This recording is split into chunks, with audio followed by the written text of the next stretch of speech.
Ok. Bonjour, Président Samy. Bonjour, frère Willy Katembo. Et voilà, boka matin, na banina nous kopé ça yembote parce que mbala liboso to yambaye na to sanjola. Bino mo boye bi minga kolobeza te to sanjola nzambe ka nde tulubaka. Oya na yo mbinga nde président atelemi awa mbinga mobali alati kitoko azane bien atambola ne carrosse mais pe mazana ngo ya yete.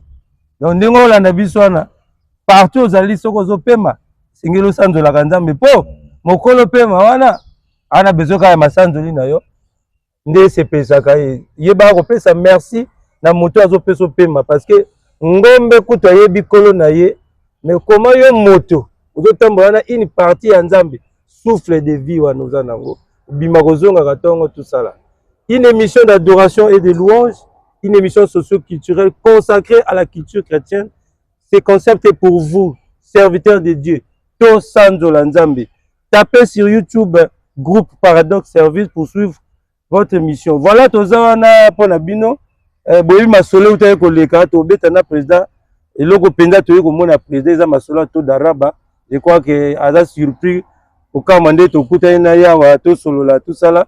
Mais nayebi ke bozala boko sepela o sepela azane cool nayebi na yoka kaye déjà na ndanga bino minga na gozika OK na Emekebi salut à toi et pouvoir suprême aussi. Voilà, pouvoir suprême salut. Donc tozana pona bino biso yebi concept ya pona bino nazomo na pe yo pe sima makamwa bana nzambe ba musicien chrétien ba pasteur ngabite muta kolanda ndeye yo tikato luka enano. Mais le Pena tu es le président. Bon, bateau azolanda biso partout, États-Unis, Angola, tout ça appelle Gabon, Paris, Guigui Portable de Paris, Albert Okoudi na Paris, Ndama Pambola yo, Esther na Angola, président Samy yo, Bamsusu peut-être bakamwe, wana sunanya, ake kozoye wapi. C'est présenté dans le sous. Non, et Akaka, comme tu viens de le dire, je suis le frère Samy, le président du GAM-CB et en même temps le manager du groupe Agence Management Production. Agence Management Production. Toujours agence amour toujours mouna. Mais tout ça pendant l'éclaircissement de Kotoana. Éviter à lobby yonde manager. C'est que ça na président. Il y a un PDG nango yonde ozaka manager ya agence. On a groupe GAM-CB yonde oza président ya groupe GAM-CB. Éclairci na biso côté wana avant to kota pena na malikam. Bon, ngala président ya GAM-CB. Il y a un groupe des artistes du Congo. OK, du message je précise bien. OK. Et puis naza en même temps président encore. Il y a Agence Management Production. Maintenant, pour ne pas s'intituler président, voilà, là-bas je me suis classé du parti. Il y a manager général et Agence Management Production. Bon, président, groupe GAM-CB. Bon, tokolobela sima na ebike bozola na biso. Bolingi toujours ba question bino ta bomona ka boya tout na boy. Wana makamba GAM-CB na AM production sima. Mais loko to yele ande président to yoka ki to monaki ozalaki parmi ba organisateur ya To Daraba 4 na Brazzaville. To Daraba 2025. Bon to beta masola To Daraba penza à profondeur te on attend mais ne to zio boy to kana besoin parce que to la ki c'est pas sur place où on a parlé de congrès, mon qui mobilisation et bateau tout ça là et yo attaque organisateur ngo tonge to zoyo to lobelana ngo moi moké to brosser likolo bateau balanda biso bazo féliciter bazo loba en tout cas bazo pambola pasteur il faut OK il y avait une équipe derrière lui et ndeti to zoyo boto sepeli to betana masolo wana président yebsa biso nano ya ki ndenge nini organisation ti beaucoup mal à niveau. C'est vrai, les gens peuvent toujours encourager, féliciter, mais n'a pas toujours exemple les locomoko. Au moins, ils montrent ce autres à l'heure, au comment il y a l'aiguille de l'heure, aiguille à minute, à seconde. Mais vraiment, ça, le mécanisme, ils ont les canakati, wana, on a rangoté. Et bisous de talaga, mon dieu, il y a l'aiguille. Voilà. Les concepteurs, producteurs, les grands managers, les grands organisateurs, c'est lui-même le pasteur du Foko Guissiel qui a mis tous les moyens. Maintenant, oui, toujours les alaka, même dans la société, il y a l'État civil ou quoi que ce soit. Souvent, il y a l'État qui a personne morale, mais il y a toujours des représentants qui sont là en train de travailler. Ok, il y avait aussi des vrais organisateurs comme mon frère Eliwelo, mon jeune frère Béni Djembo, que je salue. Béni Djembo, salut à toi, Béni Djembo. C'est vraiment encouragé. J'aime le courage, son courage, j'aime sa manière de faire. Et puis voilà, ok. Moi aussi j'ai nakolo bana mimi kaka moi Pierre moko moke difficile na kati ya likambango pone zala oyo moni ndenge ifale zala. Sinon réussite eza biso tokolo bana biso à 100%. Parce que bas erreurs techniques et tout, même si bosali ndenge nini ezanga raté. Oui, ezanga raté. Donc voilà. Donc du coup, ezelo komoko oyo tokogi te ko kanisa ou bientôt to tia que oh ezalaki boy non. Déjà on avait un souci, le souci c'était pas de notre côté, c'était l'État congolais. La date qu'on avait fixée a changé biso vu les matériels qu'on avait loués et comme il fallait tout ça là tout ce qu'il faut, on peut pas rentrer dans le détail. Bon moni où il fallait ça la mapona et les cas. Sinon makambutu eleki kitoko. Eleki kitoko ndenge yo lobi ezanga te ba problème technique tout ça là mais eloko nini bosali pour la mobilisation wana tout le monde et bila ba on a parlé de congrès dans 2 semaines. Mais je vous rappelle que président le pasteur Le Foko avait annoncé ce concert depuis le mois d'avril. Oui. Mais tu vois comment jusque ma affiche et bandika kana plein mois de juin 2 semaines à Pamba et mobilisation ndengwana bon bien qu'ils aient na makamba tout le monde sous ba otako le balanga ba komela inga non tozo mona son et là qui bien tout ça là ba komi bon wana kuna to yebi ndengo lobi mais ndenge nini stratégie nini de ça là. Moi je crois bien il y a quand même des agences qui sont respectueuses au Congo. Je parle de l'agence Management Production. Ololo Sokati Libaya Motutu Fayaka. Je parle des pouvoirs suprêmes. Ololo Sokati Caméra Lobby Batfo Bayaka. Je parle de Willy Tosanzola. Ololo Soka Lobby Batfo Bayaka. Je parle de la maison Roli Libomoko. Soka Lobby, voilà manianga la tumbola limboko mais la baga libomoko. Soka Lobby batutu fo bayaka. Donc ils ont organisation, ba Sunset, les Alibingoma, les Quinois, des frères qui ont mobilisé, hein, ba Latili Kambo yango. Ozomona Gospel Cross, Gozi TV. Je parle de Lux TV. Je parle des chaînes. Tout le monde a l'attaqué du Kambango. À l'espace de 2 semaines, on a pu réunir plus de 6000 personnes. Je dis bien plus de 6000 personnes. Oui, on a vu ça. Parler des congrès, Esplanade Douane, là, qui inondé.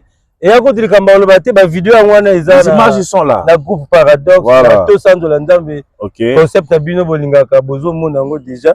Mais le président Tokena, tout le Belana, le pays vraiment solo. Tout le qui bat, Baouta, qui n'est Cameroun. Paris, Allemagne, et Belé à Batobaye, et tout le monde peut être musicien, monsieur, sur la prestation qui avant. La collaboration, on a tout, on a les comprendre. Mon bateau, Bazala qui prenait pour tout le monde, Bazou à ta temps, il y a STT. Nous étions là, tout le monde, Bazala qui wana, va traîner, va bêti pété, mais on t'a foutu qui billet, mais. Non, c'est tout à fait normal. Moi, j'ai été étonné quand je vis. CDC Aigle, je les salue. Au moment où on a les images na poto, ben j'étais surpris. Il a changé son vol, il est arrivé. J'ai vu l'équipe de Cameroun, que je salue. J'ai vu l'équipe du Gabon, que je salue. Une forte délégation qui ont quitté la RDC pour venir. Sans parler la moitié des Pointe-Noire qui est arrivé. Voilà, donc tout le monde était mobilisé. Alors ça ne devait pas nous étonner. Ok. Alors, Todaraba, c'est le pasteur Lifoko, qui a associé le pasteur Sylvain Akwala, qui a associé le pasteur Nathan Epengue, le pasteur Clément Kassongo. Alors, c'était les 4 icônes-là qui devaient jouer sur Todaraba. Alors, tout batikala kezalaki, comme on a l'habitude d'appeler les enlevés du rideau. Alors, les enlevés du rideau, c'est vrai, bazala qui est belé, mais il fallait tout ça à l'essentiel. Topé sa opportunité, na ba o ba outi mosika ba fouti ba billet d'avion bayi. Alors, sur Brazzaville, on a bétité à Nyongate. À Nyongate, parce qu'il fallait topé sa opportunité, na bato ba outi libanda. Et vu le timing, il fallait tout tika, parce que chaque artiste phare wana zala qui n'a répertoire naï. Il fallait tout tika ba beta répertoire na ba s'exprimer normalement. Voilà. Et ça, les cambotés qui, kati liste, kati ciseaux, comme on a l'habitude de dire, martonner. Déjà, si vous allez dans le chaîne des pouvoirs suprêmes, il a encore bien expliqué cela. Tous ces tracasseries, tous ces manques de choses. Il était mieux placé pour parler. Je crois bien qu'il a parlé. Sous Bolandi, dans le pouvoir suprême, beaucoup de monde. Voilà pourquoi Bisso te l'oukio en tant que mon organisateur pour pouiller tout wana tout le bilango clairement parce que ils ont l'Obama président, ils ont l'Obama, ndenge moko ko sakana te ba loba o ba ko loba. Mais na ce qu'on ngai na loba na CMB toté. Biso to zalaka clair. Président c'est yo en tant que membre de la carte organisation. Nini o yo moko loba o zalaka clair. O yo mona ki ke koto to betaki tsa. Koto penda to salaki mabe, koto penda o yo ke prochainement sur les camarades parce que Pasteur il faut que une légende, il y a gospel, non seulement congolais, mais partout dans le monde parce que Banzembo est traversé et parcouru le monde entier, s'il vous plaît. Mais ceux qui ont ça, le logo, c'est logo moko, il y a bien impeccable. Bien que tout ça, bateau, imperfection et gros engagé, yo moko, tout ça, le ban abisso, nino, bato bazolo bala bango yebino bienga na boinga la loba ko mono katemba lobaki to sandola ndamba lobaki pour commencer monsieur le journaliste yana likambo yo bato ba kokolobate je te dis aujourd'hui niveau ba organisateur aujourd'hui niveau na bino ba journaliste je crois bien Mutu toi Luka qui appelle ça le meilleur de ce qu'il est. Est-ce que vous voyez? Donc pour ça il n'y avait pas de soucis. Il n'y avait pas de soucis. Ok, il n'y avait pas de soucis. Makambutu l'équipe qui toko. Problème, aujourd'hui, il n'y a ni volonté, ni Angaï, ni à Pasteur Lifoko, ni à Frère Béni, ni aux autres organisateurs, je peux citer. Et là qui likamboya l'État congolais. Boyebi toza na kata mboka. Na kata mboka le loko ya kolobi. Bon, on a loué salle auditorium Denis Sassou Nguesso, il y a mémorial. On a loué en gros pour les 6. Au commis les 5 balobi, les institutions de l'État a pris la salle là au contrôle. Du coup, yo kokobé t'as les sous-soucis kawanate. Et ça, l'État a dû décision. Tu montes ou tu descends, l'État a pris la décision. Donc c'est ce qui nous est arrivé. C'était pas dans la salle, c'était sur autre chose. Voilà. Et Komaki n'a point où il fallait pour ne pas annuler l'événement. Ils ont lié na anniversaire à Pasteur Nabiso. Oui. Il fallait tout ça là, c'est qu'il faut. Voilà voilà. Il y a un report. Voilà. Parce que l'annonce c'était que le 22. Le 22. Donc ça allait tout ça la report parce que tout le monde a eu tout ça qui presque kakana. Moi une semaine il y a propagande et ça qui moqué. Alors qu'on ramène le 29 et permettre toujours attendre 2 semaines dans quelques jours. Il y a annonce et puis à faire part, il y a invité na batebele. Mais on a réussi cela. On a réussi cela. Reconnais qu'on a réussi cela. Oui, vous réussir. C'est bon. On a début dans l'ensemble. Donc, je féliciter. Et Kamwe Komona et Sikamoko, Sylvain Akola, Clément Kassongo, Pasteur Lifoko, Nathan Epengue. Donc, oh, quel souvenir! Donc, vous s'attendre à un quoi. Colonne vertébrale. Voilà, mais ils ont icône. Voilà, bah moni bango vraiment c'est mais il y avait quelques soucis n'engo yebi, tous ceux qu'on a sur place, il y avait quelques soucis techniques. Vous comprenez? C'était dit à quoi? Parce que comment en plein concert bongo bou pasteur abima courant tout ça là kokata son ekati tout ça là bato poti wana vraiment bato va dessus nango. Bon, Kokozala dessus parce que pour ceux qui ont l'habitude d'organiser les événements, il n'a pas l'air de congrès, ils ont un groupe électrogène. Le groupe électrogène est lié à parler de congrès automatique. Ce courrier qui bakenda opelisango te automatique yango moko et c'est lancé. Donc moi espace wana qui a fait ça. Ils ont dit que tout coco branché directement. Voilà, ça c'est un peu dans les moindres détails, je peux expliquer pour ne pas peut-être prendre le temps dans l'émission. Ok. Maintenant, deuxièmement, ils ont sur le plan technique où j'ai dit que supportez-moi, que le frère, le pouvoir suprême a pu avoir le temps, je voulais dire, il y a quoi expliquer dans les moindres détails pourquoi il y a eu ces coupures, pourquoi il y a eu toutes ces choses-là. Parce que quand on était là, c'est vrai, dans l'organisation, Yoyebi, Mouta géré qu'une partie. Oui. Moi, j'ai géré la partie communication. OK? Il y a ceux qui ont géré la partie technique. Il y a ceux qui ont géré la partie logistique. Il y a ceux qui, voilà. Alors, ce sont des personnels que tu connais ou tu peux aussi t'approcher avec les caméras pour peut-être avoir plus d'informations sur ça. Mais sinon, dans l'ensemble, je peux dire tout s'est bien passé. Des petits bergs du courant, coupures, papa, nous, on est en Afrique et en particulier au Congo. C'est normal.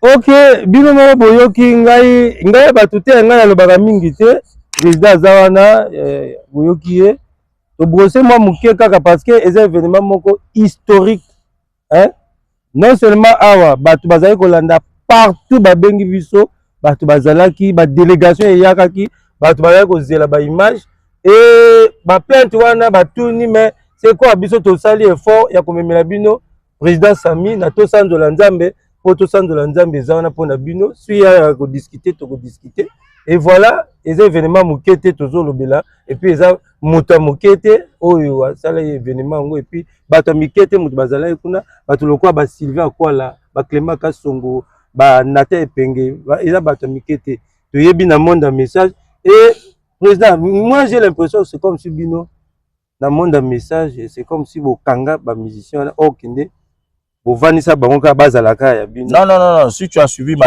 vidéo. Bato baye wana ezali kaka monde message. Soko landi vidéo nanga, vidéo nga na annoncé na sali appel na bengisi l'église catholique.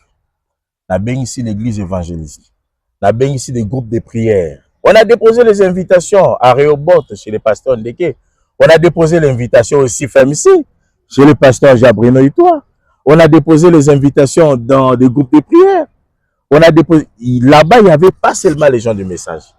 Oui, oui, l'annonce était pour tout le monde, tout ce qui s'est dit chrétien, qui vient dire Todaraba. Hein? Le lopono yoloba, merci Seigneur, yoloba, merci Jésus, et nous bakara te faut à la frère un message. Voilà, c'était une occasion, il y a batoba merci, et surtout ngana lobaki merci. Na ninga zoko bakobate la biso, le pasteur Lifoko, akoba kaka, toujours zela babiloko mosusu.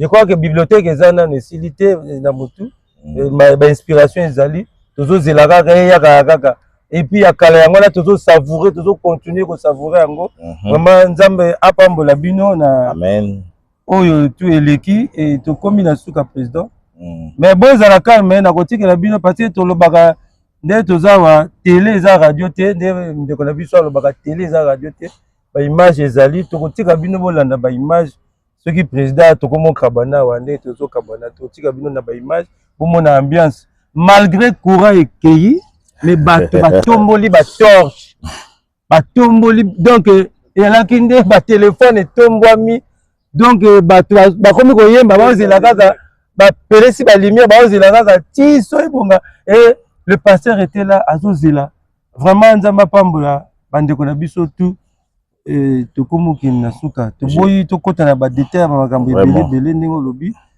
to kosa ba effort ya koluka bato wana mais to lingaki to brosser quand même parce que les événements mokete to koka koleka bongo te et koka koleka biso inaperçu te to komoka bana sko. Voilà pourquoi je profite à remercier tout le peuple congolais aux environs, c'est de Kinshasa, du Gabon, du Cameroun.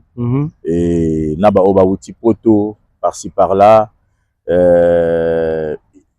Israël Mutombo, merci beaucoup.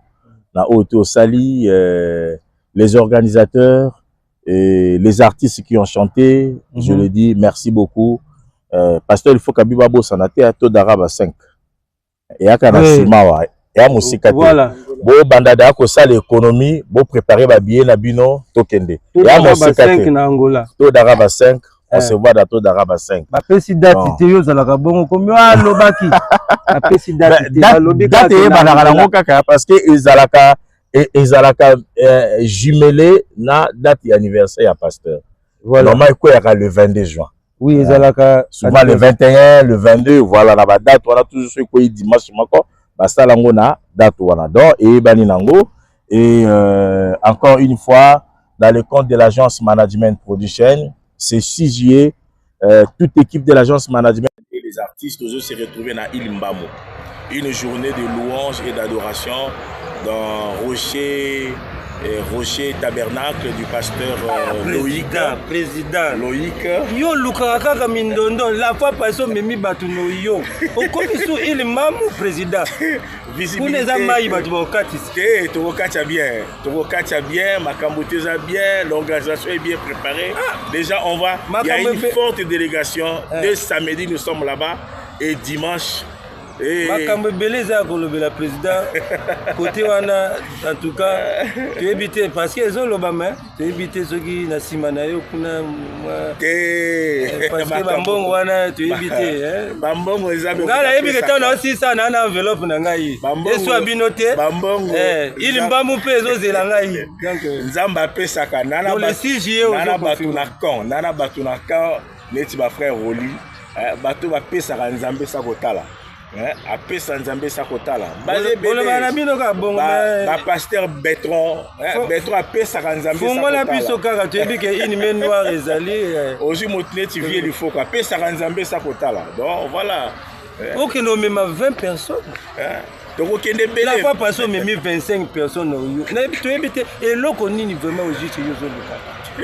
Bon, il est temps pour na kosange la Nzambe, comme ma bana Nzambe, ba kende pour na ba kumisaye, to ke sanjola na kata ilimbamu, neti il de Patmos ilimbamu to sanjolier, ba o ba zawana ba pesi bo moina bango na kata Kristo et kozala sengo mingi pona Nzambo ya pesi ngana yo pema.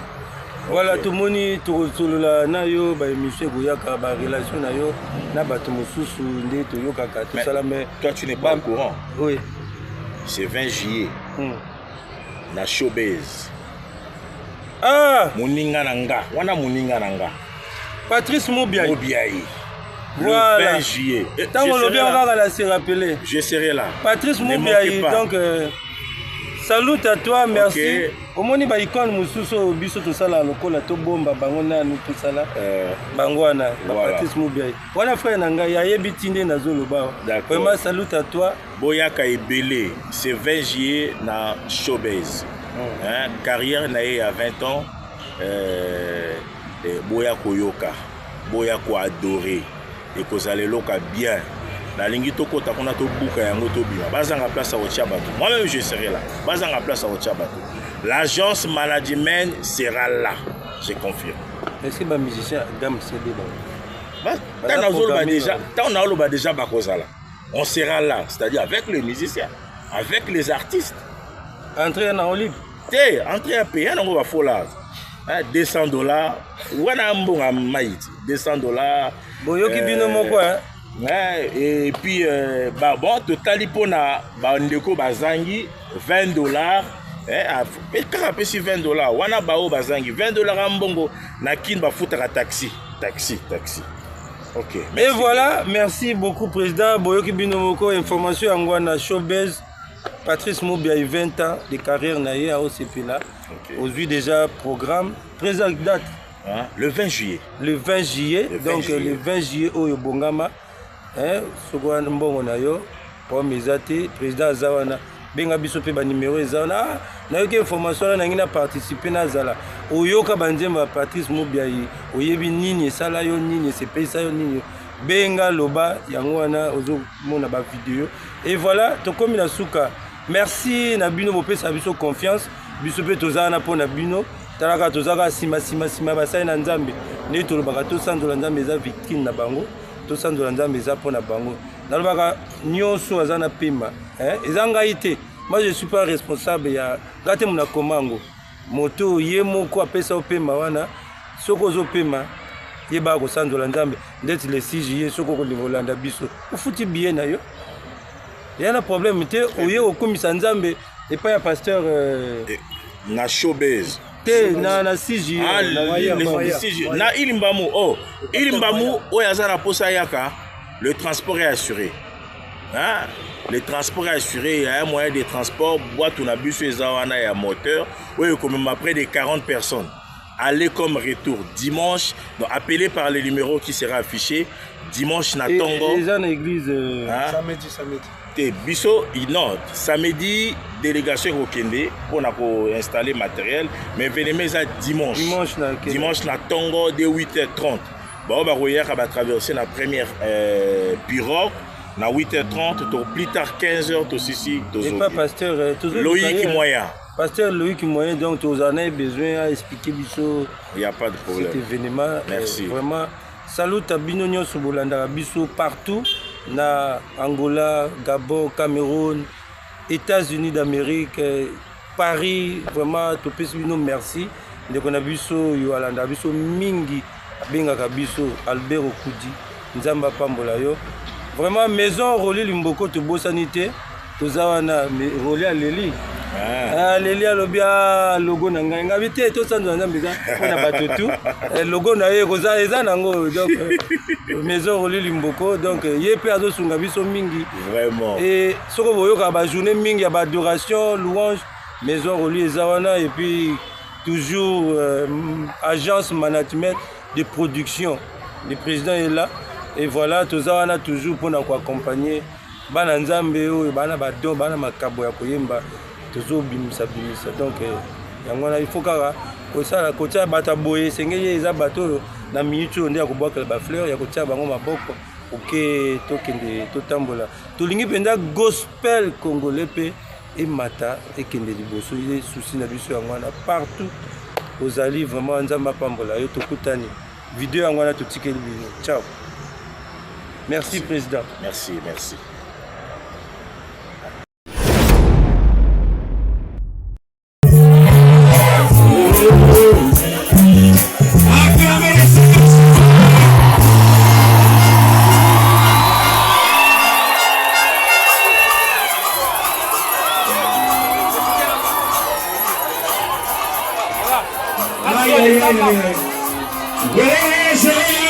Jésus, je me sais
C'est Sylvain Piana, n'oublie jamais qu'il est dans la fête de sa journée.